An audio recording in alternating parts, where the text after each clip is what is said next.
Hello. Welcome to the pandemic vlog. Where everything is wrong. Hashtag social distancing. So we'll start with our calendar update. Today is Thursday, April 9th, 2020. And our total active case count for today is 421,790, up from 385,719 yesterday. So that's like a pretty big spike. It's like a lot. That's a big increase. All right, well, that's depressing. And now for our headlines.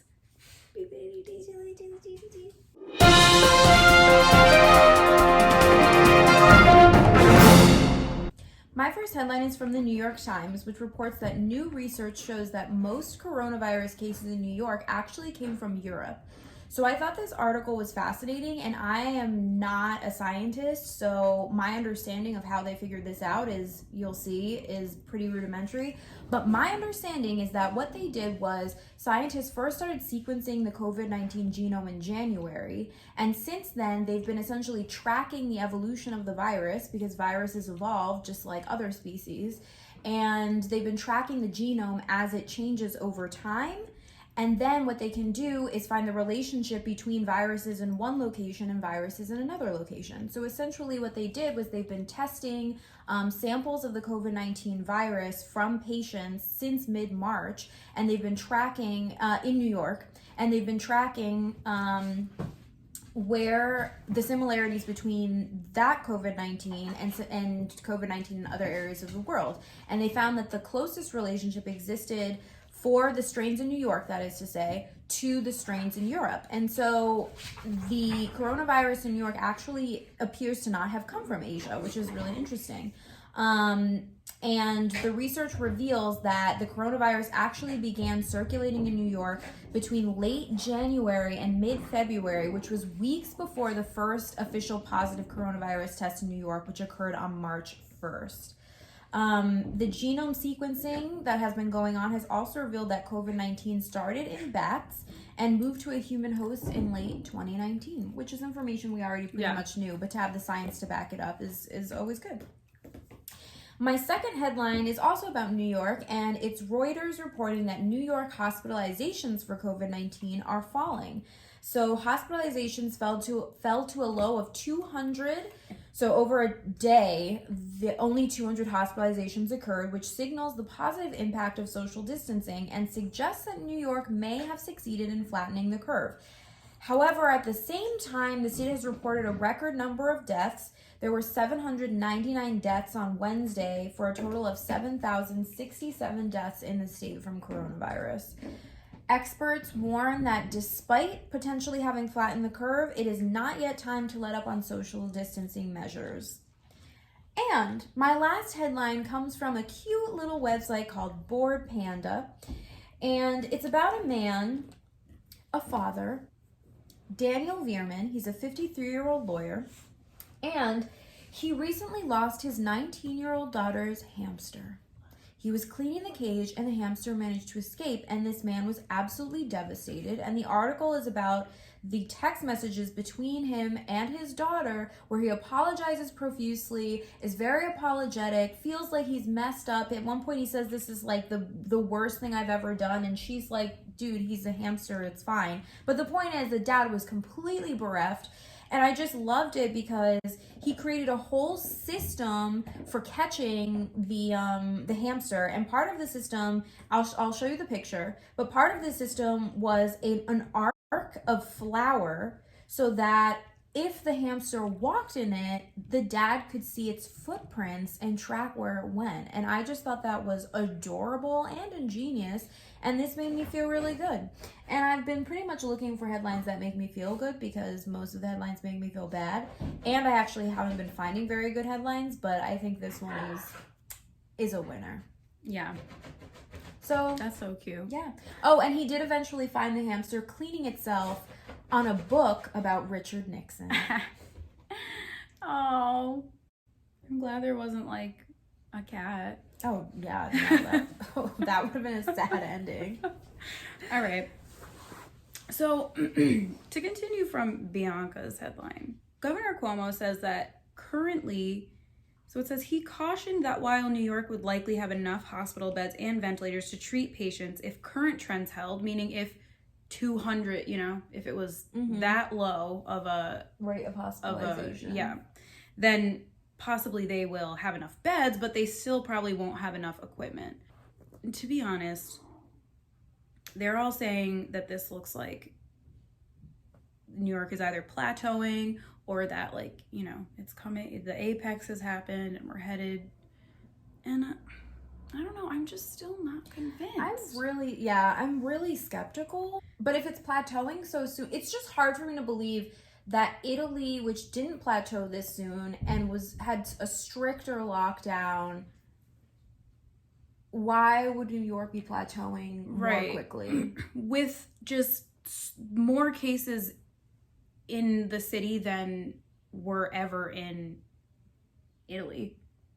Yeah. Like, how is that possible? Yeah, I don't know. I just feel like it's too... I just don't believe that New York is, like, on the downturn. Right, like, we keep, like, pointing out these things that, like, really point to a plateau, or, again, like I'm saying, like, it's hit its apex and it's on its way down. Like, I think we try and keep calling that out to, like, ease the minds of people, the general public, but I don't think that's gonna help. I think what's gonna happen is that that's gonna make people way too confident, way more confident than they already are, and they'll be like, everything is fine. Yeah, and then New York is just too big and too networked and too involved to, like, not have a second huge wave. Right.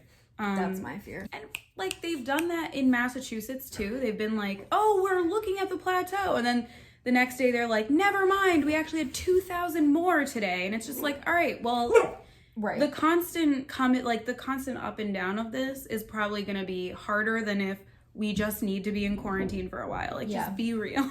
Yeah.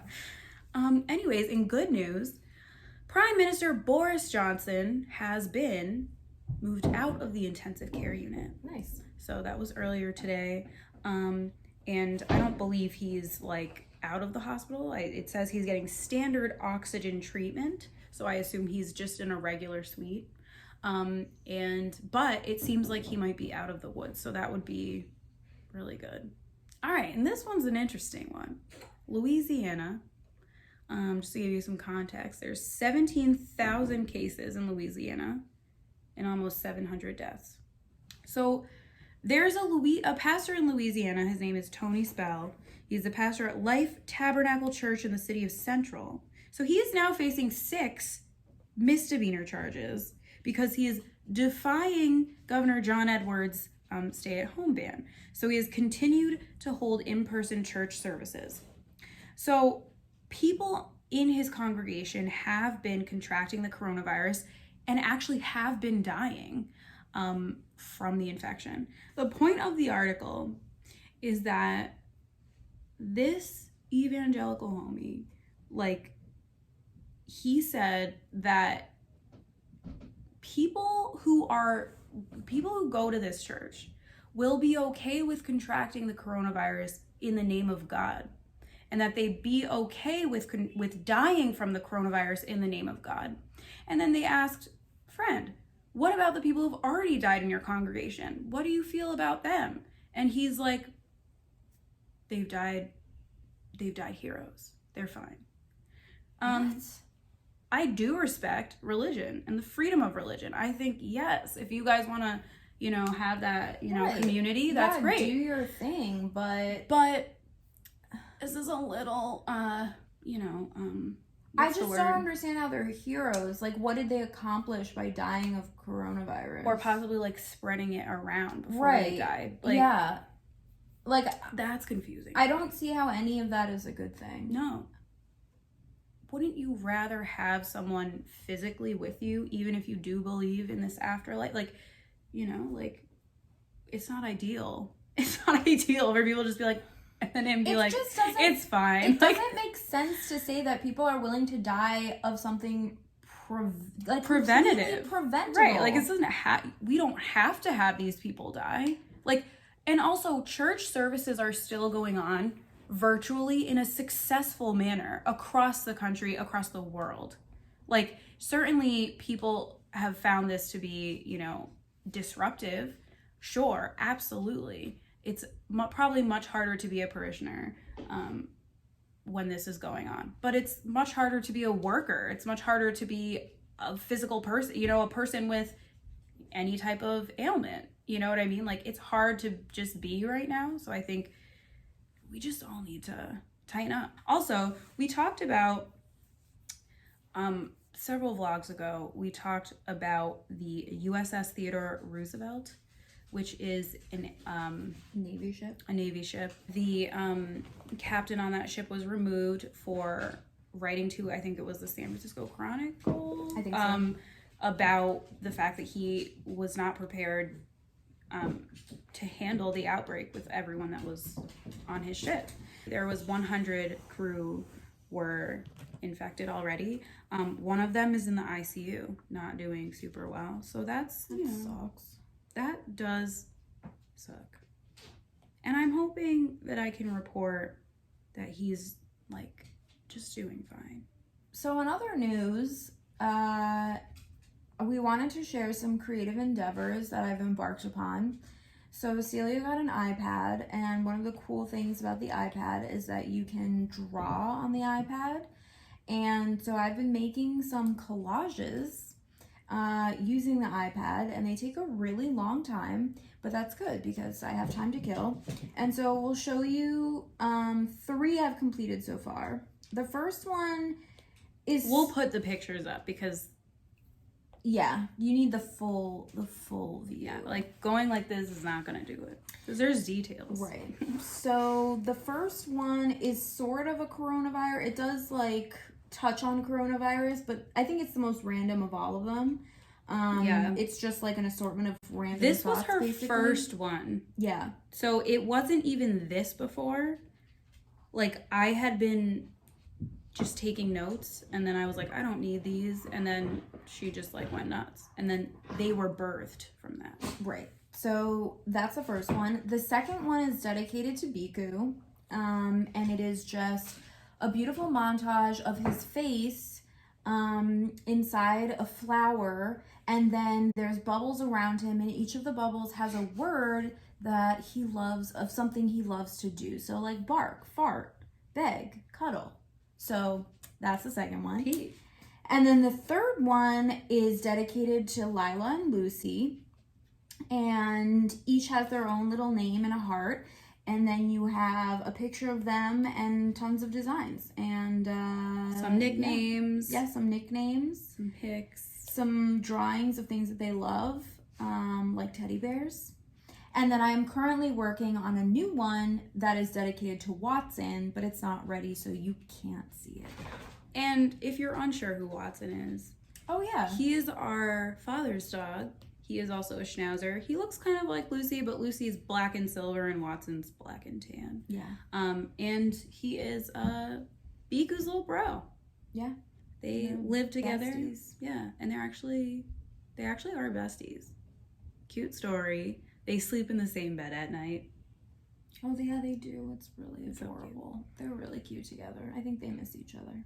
Yeah. I'm gazing at Watson's now. It's pretty good, but we'll update you on that when it's finished. Yeah, it's not done. If anyone's wondering, this isn't an app that I bought for the iPad. So it's called Good Notes, and it actually is amazing. It's like worth the $8. It's actually really cool. Really worth it. Like, I don't usually draw, and I'm like addicted to it. Yeah. So the second part of our vlog today, we're gonna flashback. It's a flashback file. Yeah. We're gonna flash back to 2018, but the cusp of 2017 and 2018. Also known as New Year's Eve. New Year's Eve 2018, when our parents threw a party for like the first and like only time in their entire lives. No offense, guys, if you watch this. But anyways, it was a dope party, and we all like, people had to pay for it, and we dressed up. Yeah, it was at like a local bed and breakfast. We danced. We dressed up. We had fun. Yeah, it was really fun, actually. We ate. There was good food. There was a Christmas tree. There was a lot of dancing. Yeah. Yeah, it was good. So we'll splice in that footage Now! Oh.